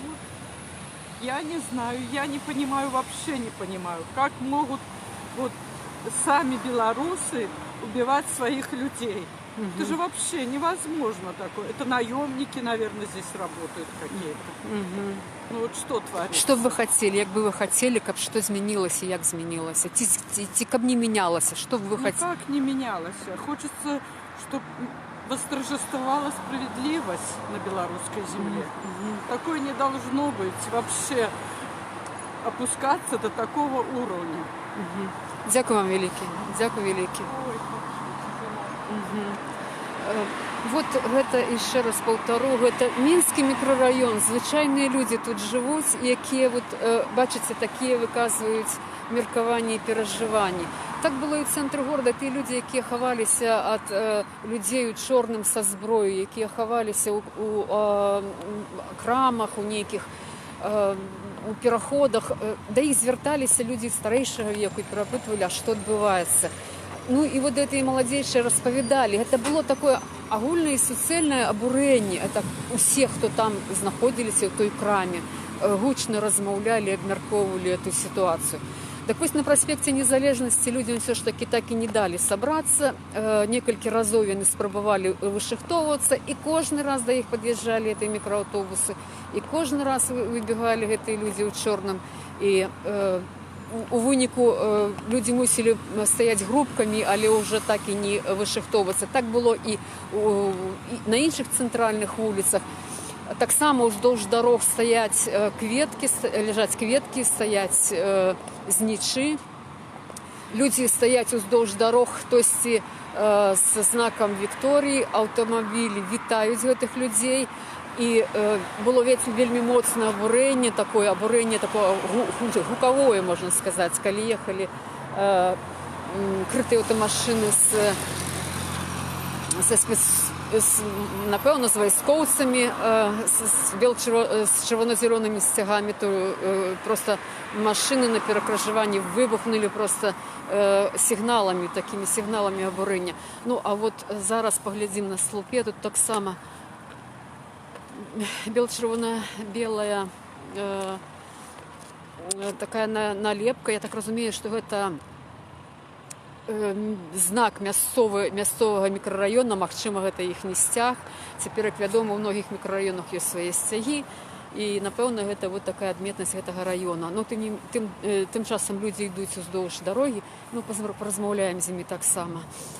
Добрый день. Выбачайце, ці ведаеце вы, чаму стаяць свечкі тут? Ведаю. Скажите, что вы ведаете про это, что думаете про это? Что я думаю? Страшное государство. То, что делается, конечно, неописуемо. Очень тяжело, очень тяжело. Что хотели бы вы? Як бы вы хотели? Чтобы было по-честному. Чтобы закон существовал. Наши законы нет. Дякую вам великий. Правит один человек. Дякую вам великий. Дякую. Бачыце, вот нават не даўшы людзям сабрацца, людзі все роўна выказалі сваю пазіцыю. І вот гэтыя знакі гэтай пазіцыі, гэтай незгоды з тым, што адбываецца, яны, бачыце, находзяць водгук у сэрцах людзей. Тых людзей, якія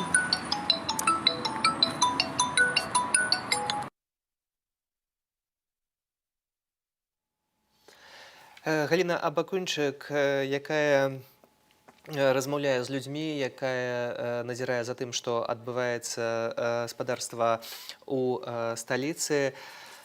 Таксама працягваюцца затрыманні. Вядома пра тое, што адбыліся затрыманні і ў раёне Серабранка ў сталіцы. Таксама пішыце вы, што ёсць жалобныя акцыі, якія боль, слёзы на вачах. Хто наступны, пытаецесь вы, наш глядач згорадні.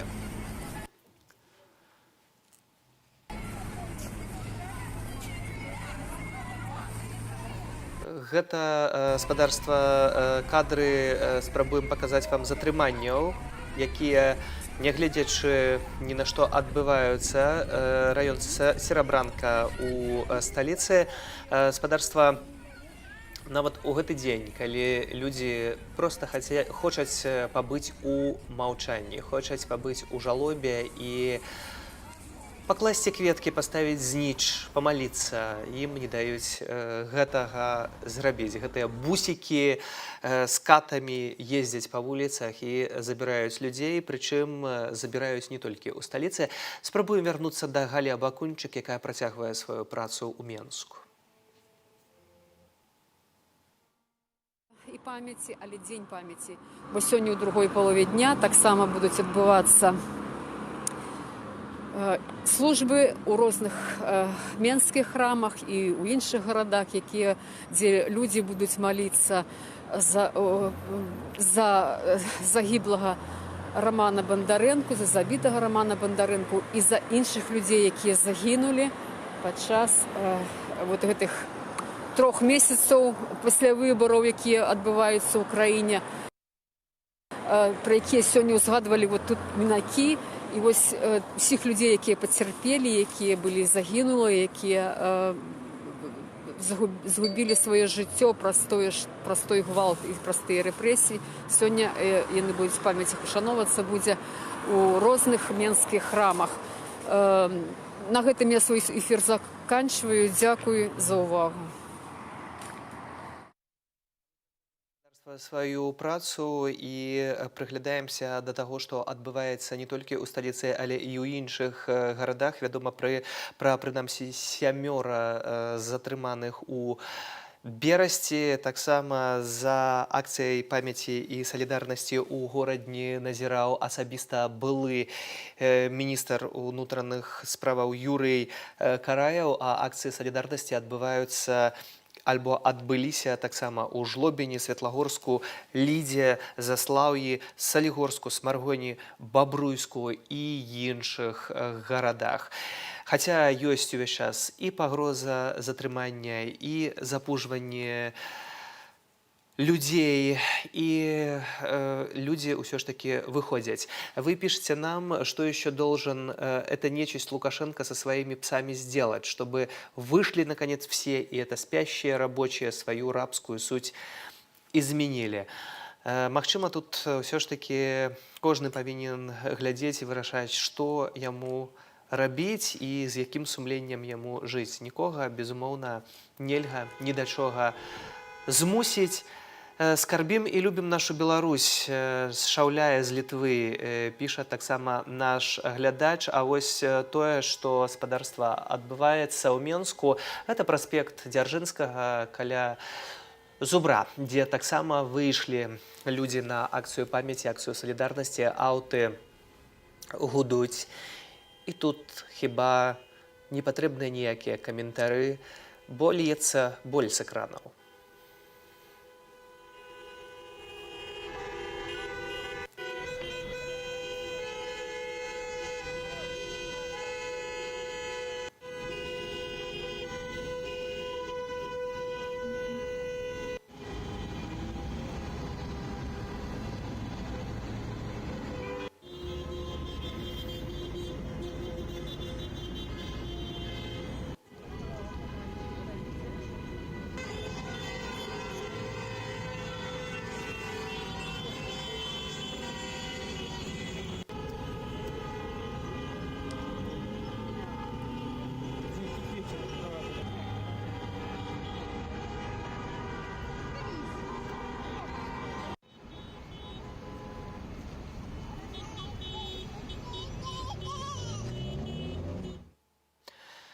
Гаспадарства, такія акцыі, таксама ёсць інфармацыя ад нашага гледача, што ў Жодзіна таксама акцыя і прыходзілі міліцыянты.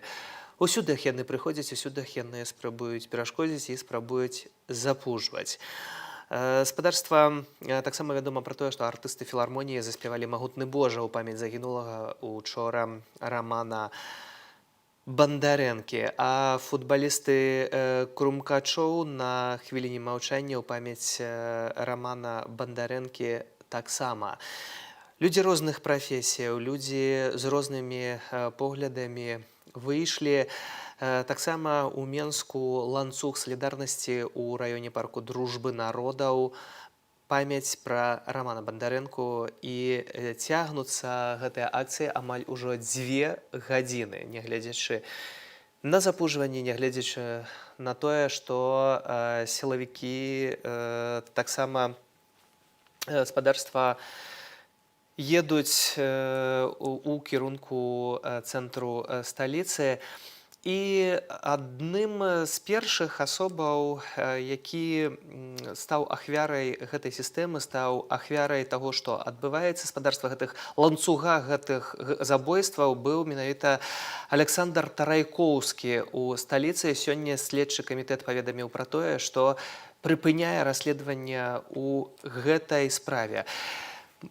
Узнікаюць увогуле пытання, ці тады магчымая справядлівасць і ў гэтай справе, і ў справе вось загінулага напярэдадні Рамана Бандарэнкі. З намі на сувязі удава Алена Герман, удава Александра Тарайкоўскага. Вітаю вас, спадарыня Алена. Да, здравствуйте. Спадарыня Алена, вось тое, што мы сёння даведаліся, што прыпыняецца расследаванне па справе гібелі Александра Тарайкоўскага.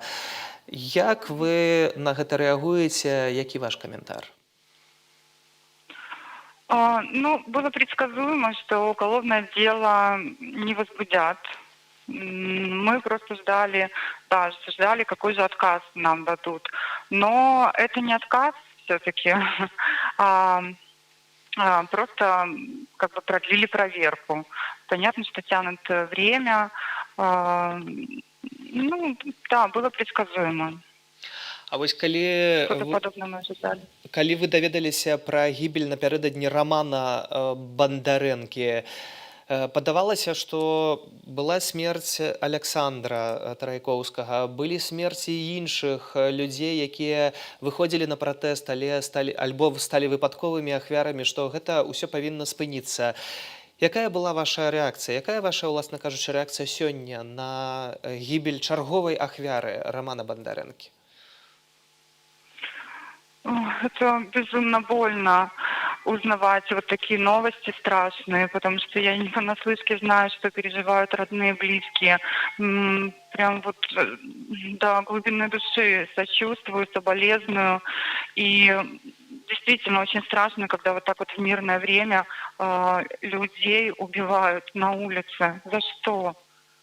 Ну вот за что? Как такое может быть? Мне просто в голове не укладывается.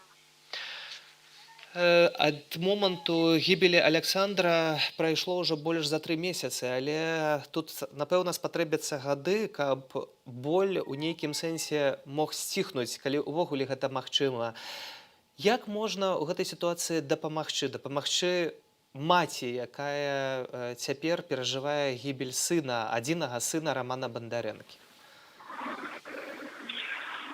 Ой, мать, мне сложно сказать. Меня очень спасают дети. Ну, прям вот моя отрада. Отвлекает работа. Ну, потому что я продолжаю Сашино дело, и у меня даже вот гордость, что вот он, я знаю, сколько он сил вложил в это все, и это просто моя обязанность, я считаю, это все продолжать его дело. Поэтому ну, вот меня это отвлекает. Да, конечно, очень сложно оставаться одной в квартире, когда один на один со своими мыслями, воспоминаниями. Простите, очень больно находиться вот в местах, в которых вспоминаешь, как вместе гуляли, вместе ходили. Но я не знаю, как помочь. Как, может быть, с психологом можно как-то поговорить. Мне кажется, еще легче, когда с тобой разговаривают люди, которые перенесли это все, вот как-то поделиться можно, которые понимают тебя, ну вот еще вот так, потому что вроде как есть родные, близкие, которые поддерживают, но они не понимают, как это потерять родного человека. Спадарыня Алена, вельмі цяжка размаўляць мне таксама. я вам прызнаюся, што вельмі складаны эфір.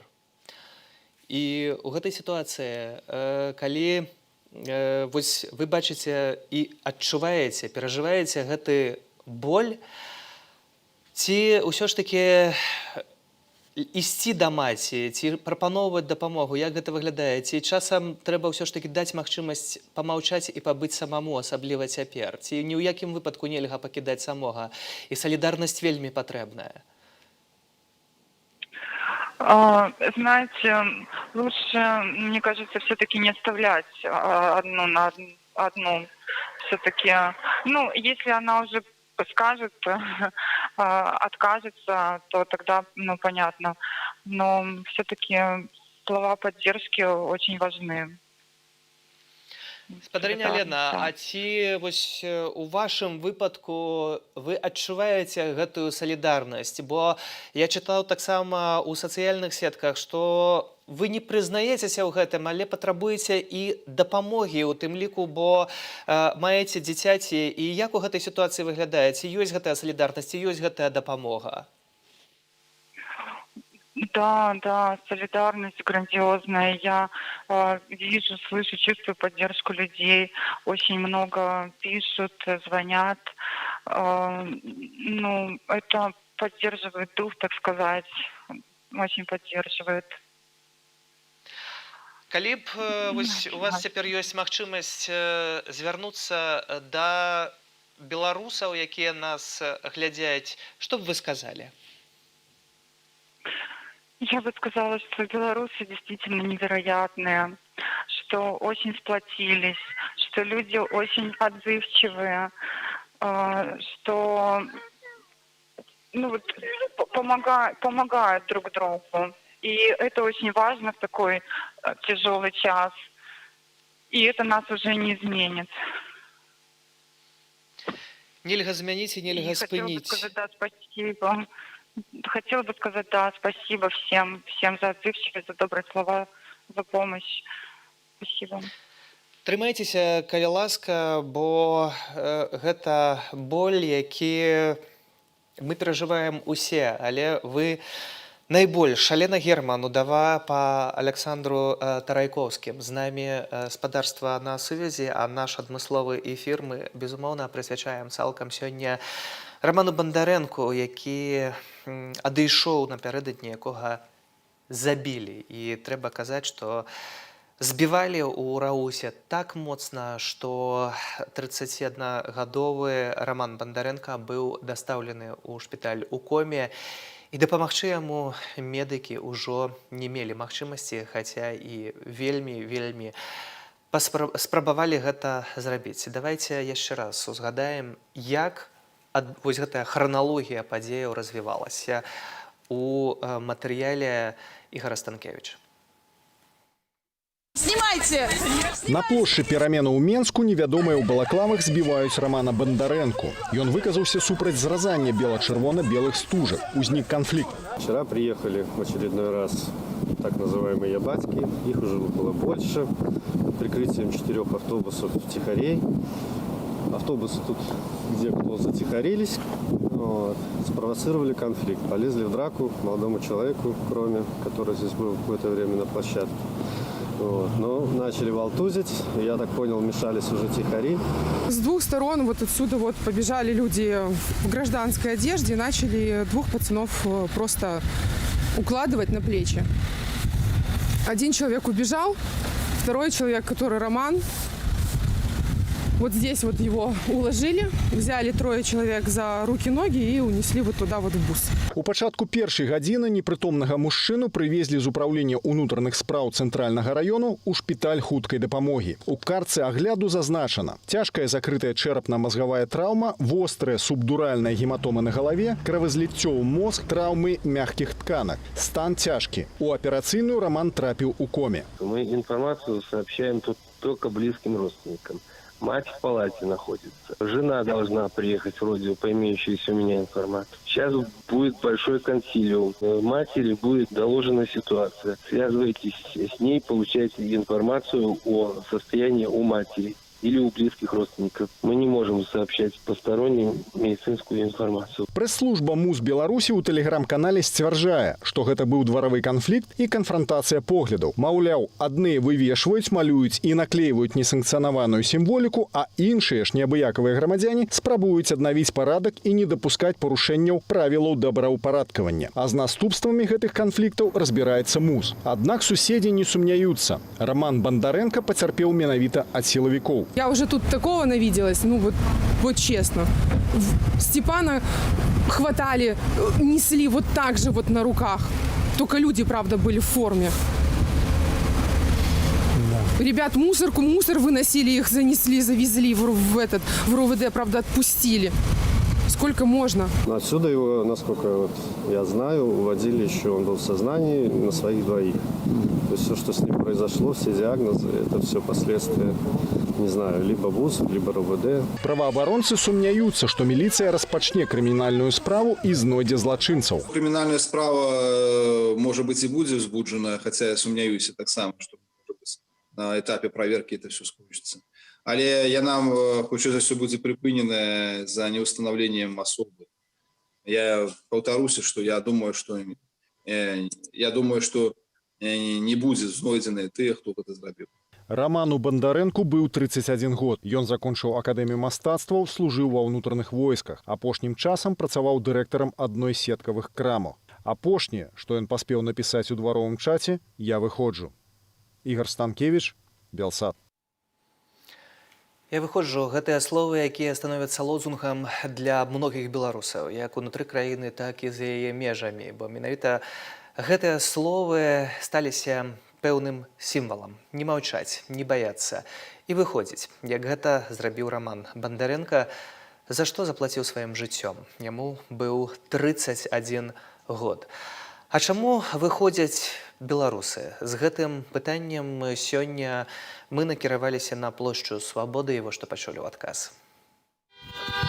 Все люди вышли, бо лишу это национальная трагедия нашего народа. Я зараз еду на працу, я ехала по проспекту, я бачу, сколько людей вышли. И вышли не только с червоно-белыми стягами, и с черными. Но это великая трагедия. Я лічу, что это повинен быть некий крок, некий штуршок, идти далей и нечто пробить больше, как это все остановить.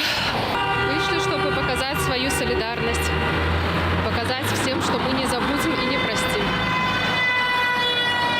Мало страху, что могут подъехать бравые хлопцы. Балаклава. Ничего противозаконного не делаем.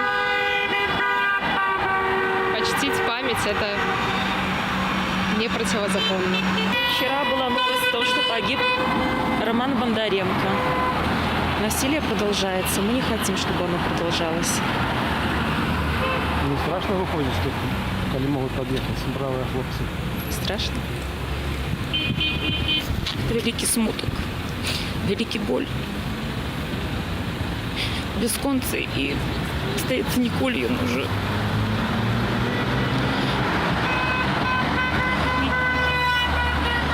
Я не могу даровать, я не могу распаолиться ни на хвилину. Вельми спочуваю батькам Романа і всім, хто був побач з ним, хто любив, хто протягує любити. За кожного дитяті треба, як хтось відказав. Більше не буду казати. Романа поминаем, что надоела вся эта херня эта.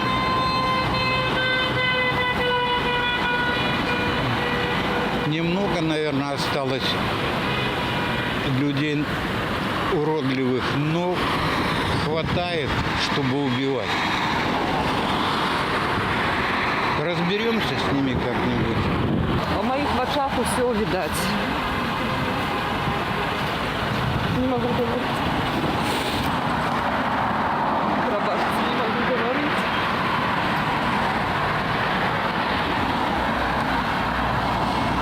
Я стою тут, как скончились все катавания наших самых креативных, самых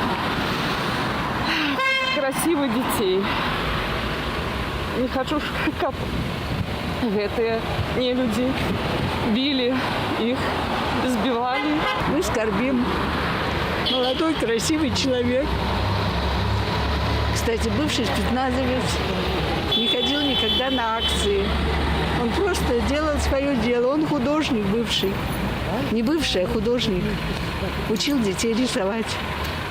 Вот в собственном доме вышел во двор и не вернулся.